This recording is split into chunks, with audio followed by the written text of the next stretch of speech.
ألم تر إلى الذين نافقوا يقولون لإخوانهم الذين كفروا من أهل الكتاب لئن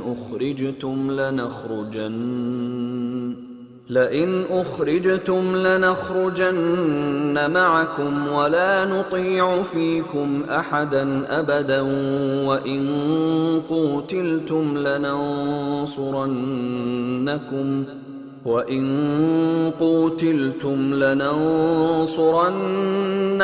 والله يشهد إنهم لكاذبون لئن أخرجوا لا يخرجون معهم ولئن قوتلوا لا ينصرونهم ولئن نصروهم ليولن الأدبار ثم لا ينصرون لأنتم أشد رهبة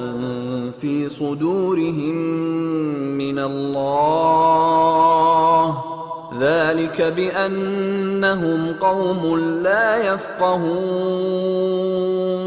لا يقاتلونكم جميعا إلا في قرى محصنة أو من وراء جدر بأسهم بينهم شديد تحسبهم جميعا وقلوبهم شتى ذلك بأنهم قوم لا يعقلون كمثل الذين من قبلهم قريبا ذاقوا وبال أمرهم ولهم عذاب أليم كمثل الشيطان إذ قال للإنسان اكفر فلما كفر قال إني بريء منك إني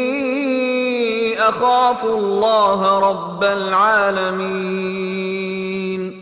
فكان عاقبتهما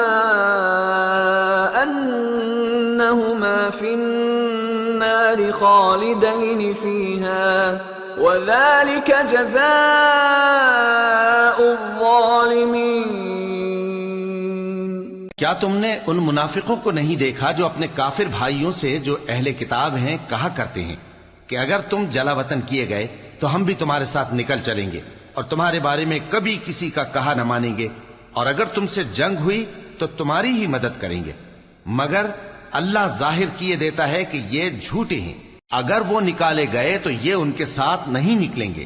اور اگر ان سے جنگ ہوئی تو یہ ان کی مدد نہیں کریں گے اور اگر مدد کریں گے بھی تو پیٹ پھیر کر بھاگ جائیں گے پھر ان کو کہیں سے بھی مدد نہ ملے گی۔ مسلمانوں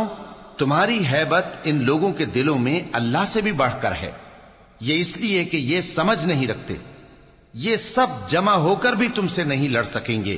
مگر بستیوں کے قلعوں میں پناہ لے کر یا دیواروں کی اوٹ سے ان کے آپس میں بھی بڑی لڑائی رہتی ہے تم خیال کرتے ہو کہ یہ اکٹھے ہیں حالانکہ ان کے دل پھٹے ہوئے ہیں یہ اس لیے کہ یہ بے عقل لوگ ہیں ان کا حال ان لوگوں کا سا ہے جو ان سے کچھ ہی پیشتر اپنے کرتوت کی سزا کا مزہ چکھ چکے ہیں اور ان کے لیے دکھ دینے والا عذاب تیار ہے۔ منافقوں کی مثال شیطان کی سی ہے کہ انسان سے کہتا رہا کہ کافر ہو جا